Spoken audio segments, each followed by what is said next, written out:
The expansive hills and farmlands of South Brookline remain largely untouched since the 19th century.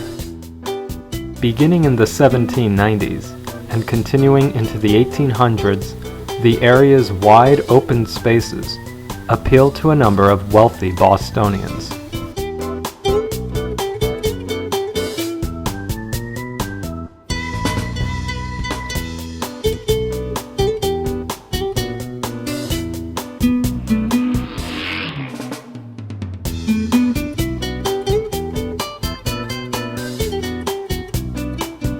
They built opulent estates and furnished exquisite properties. By the late 19th century, these large estates were rich with trees, extensive gardens, and landscaped grounds.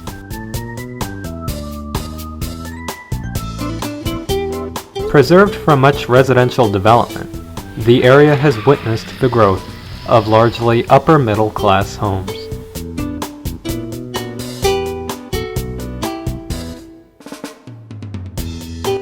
Unlike the northern half of the town, rail access and public transportation are sparse.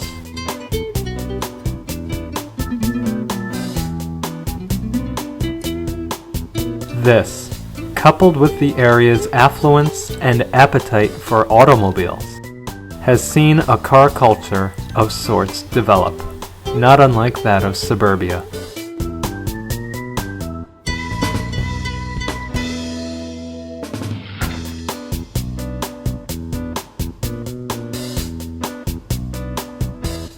Large estates have, over the years, served other purposes than merely to delight its inhabitants. The Country Club was established in 1882. Originally the country home of Dr. William Spooner, it was built in 1802, with subsequent additions and renovations. It still operates today as a private country club. A portion of the club's property has since become the Putteram Meadows Golf Course. Preserved from the encroachment of residential development, it was established as a golf course in 1930.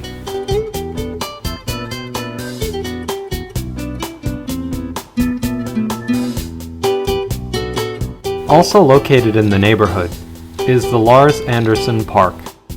Originally the summer estate of William F. Weld, it was acquired by Isabel and Lars Anderson in 1899 and served as their country home for many years.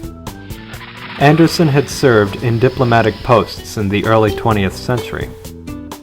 At 64 acres, it was given to the town in 1948 when Isabel passed away.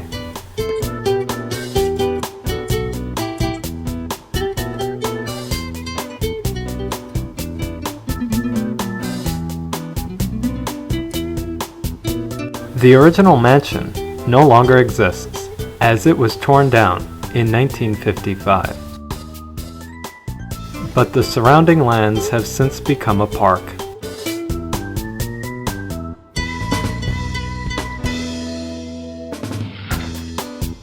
Also located on the grounds is the Lars Anderson Auto Museum.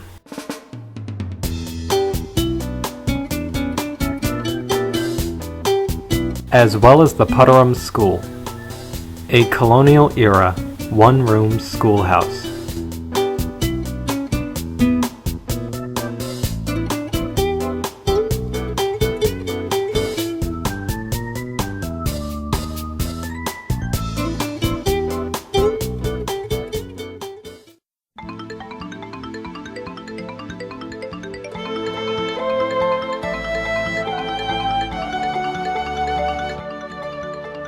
Hill is the name of a hill adjacent to Boston. It is situated near the town green, with Leverett Pond at its base.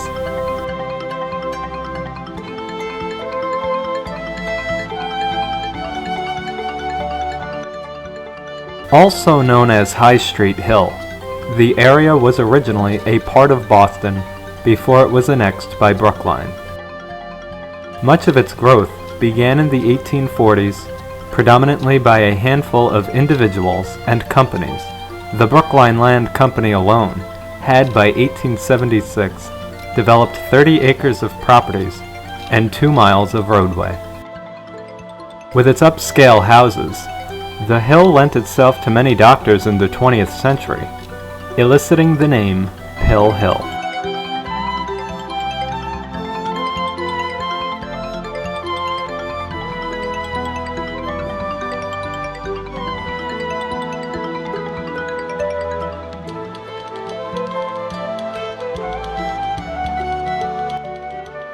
Chestnut Hill, named for its abundance of chestnut trees, lies in Brookline, Boston, and Newton.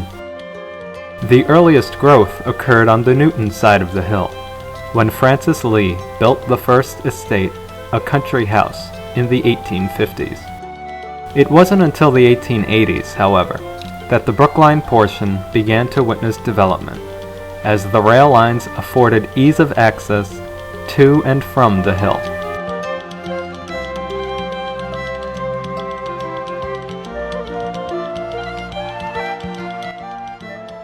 In 1888, Frederick Law Olmsted planned to subdivide much of Chestnut Hill, but instead the properties were sold off for lots in the 1890s. Residential growth, particularly of upscale houses and dwellings, subsequently followed, continuing well into the mid-20th century.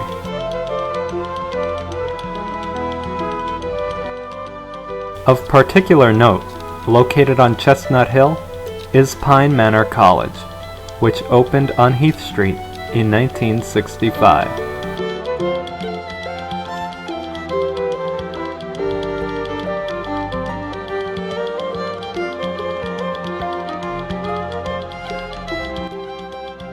Fisher Hill was predominantly farmland until the 19th century.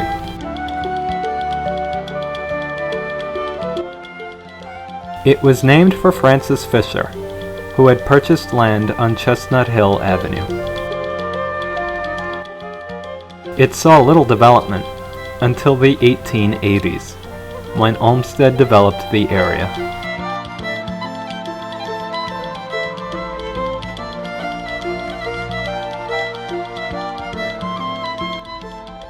By the early 1900s, many large mansions and single-family houses had been constructed.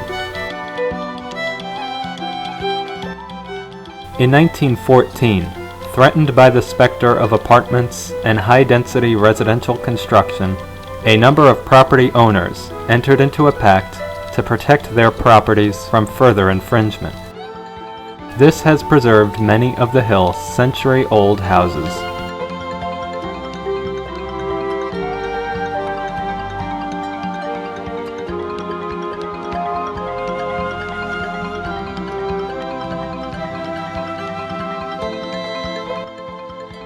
Aspinwall Hill is named for Peter Aspinwall, who purchased property on the hill in 1650.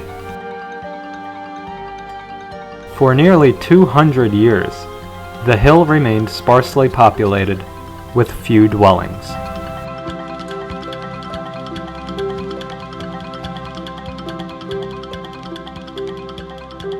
Beginning in 1880, Olmsted began to develop a number of properties and roadways, with subsequent revisions by Ernest Bowditch. Many large houses were built, serving wealthy families.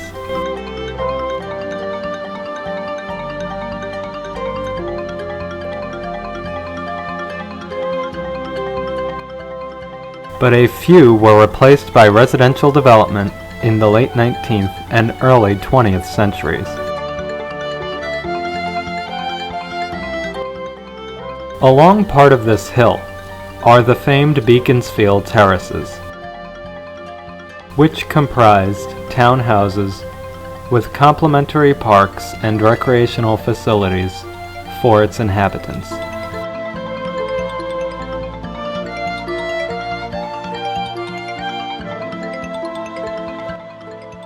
Although some of this suffered from development in the 20th century,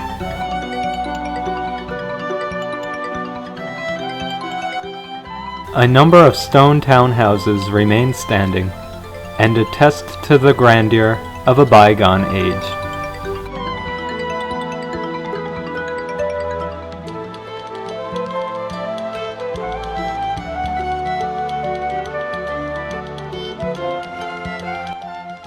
Cory Hill stands 260 feet high.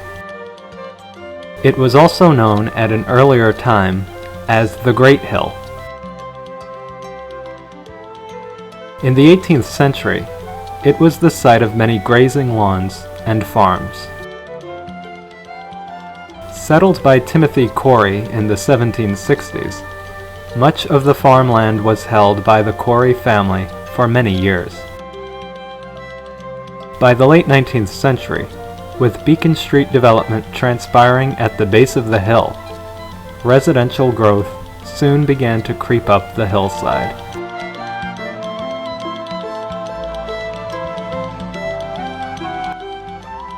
In 1868, when Summit Avenue was laid down, improved access to the summit was provided.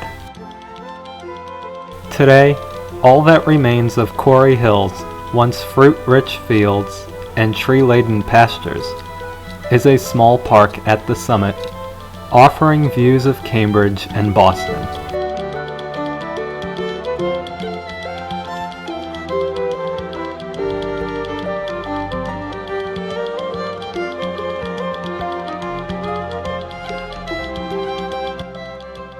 As can be seen, many of Brookline's hills, affording fantastic views of life below, were largely undeveloped until the late 19th century, when they began to serve more affluent residents. Some experienced rapid development, all but altering their character, while others have managed to preserve a sense of their original identity.